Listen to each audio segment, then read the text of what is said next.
मेरा पहला सवाल ये है प्रोफेसर खान की, क्या ये जो पीस डील हुई है ये बहुत जी भरोसेमंद है? यकीन के साथ हम कह सकते हैं कि दोनों के बीच सचमुच में एक डील हो गई है और 19 जून को इस पर दस्तखत भी हो जाएंगे? दोनों देशों ने हामी तो भर दी है, लेकिन किंतु परंतु बहुत सारे हैं।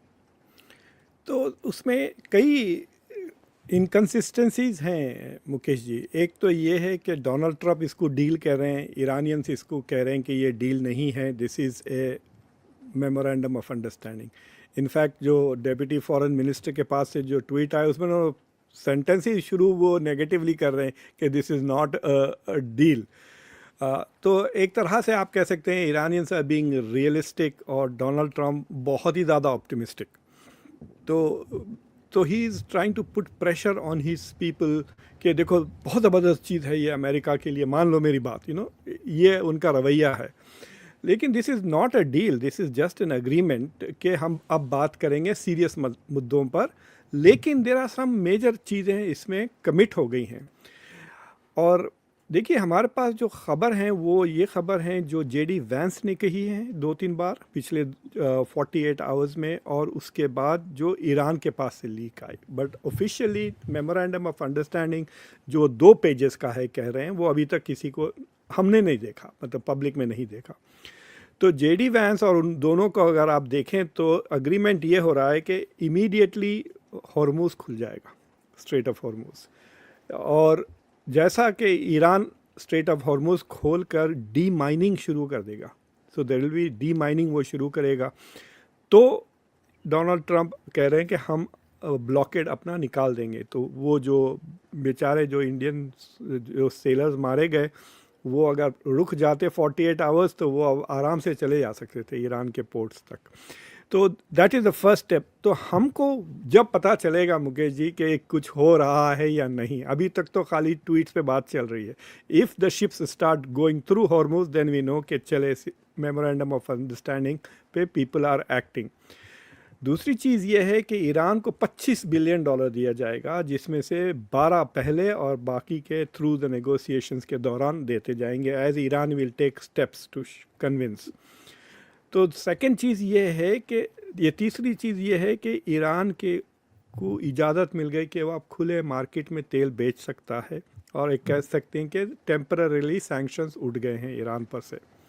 और जो चौथी चीज़ ये है कि Iran is now getting integrated into the global economy, आप कह सकते हैं। तो ईरान के लिए तो कई फ़ायदे नज़र आ रहे हैं। और कोई जिक्र नहीं है मिज़ाइल, बैलिस्टिक मिज़ाइल प्रोग्राम का, या ईरान का सपोर्ट फॉर द प्रॉक्सीज, वो उसका मेमोरेंडम में ज़िक्र ही नहीं है।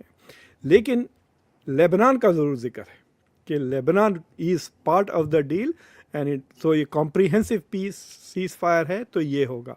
तो आप कह सकते हैं कि अगर 5 मुद्दे हैं तो आप 6 कह लेते हैं, क्योंकि ईरान हैज़ अग्रीड कि it will not get nuclear weapons, ये उन्होंने वादा किया है, details hasn't been worked out.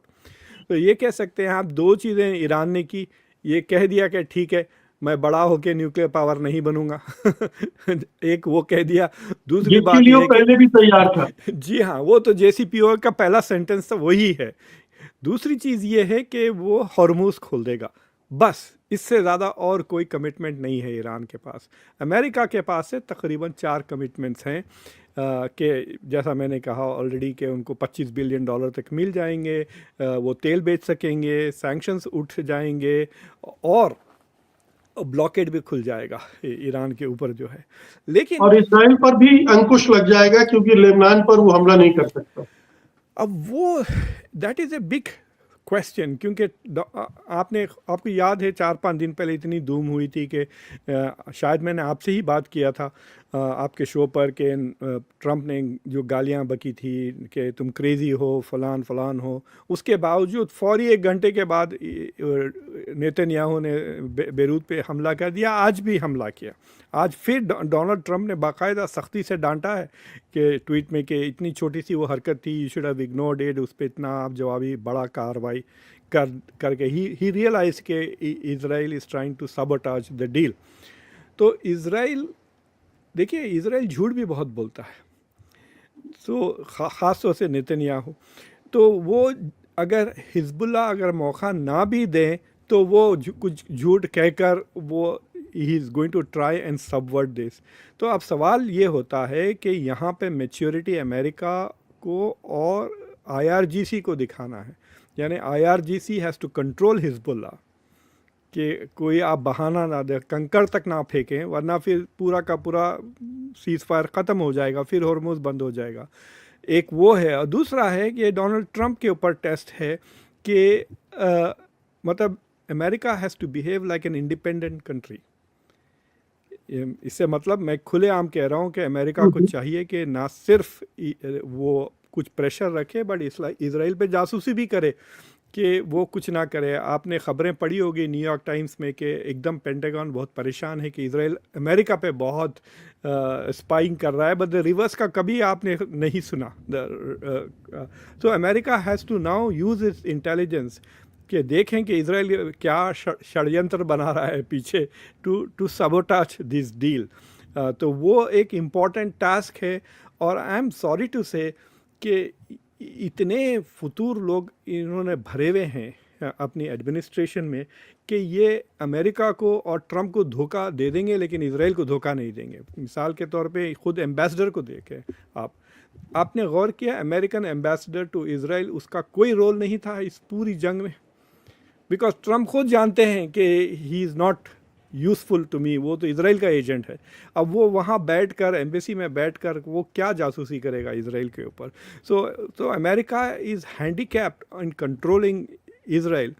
लेकिन अगर ये कन्विंस क्लीन मैसेज दे देते कि कुछ भी हो मैं आइंदा तुम्हारे साथ नहीं हूँ ना, इस बार भी देखिए जब ईरान ने 2 दिन पहले इसराइल पे हमला किया, जब भी अमेरिका ने प्रोटेक्ट किया इसराइल को, वो सारे के सारे जो इंटरसेप्टर्स थे वो अमेरिका ने फायर किए थे रोकने के लिए। तो अमेरिका जब तक पैसे देते रहा, हथियार देते रहा और इसराइल को प्रोटेक्ट करते रहा, Israel will do whatever it wants.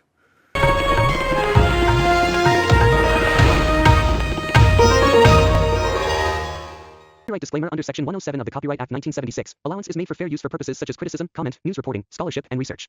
Fair use is a use permitted by copyright statute that might otherwise be infringing.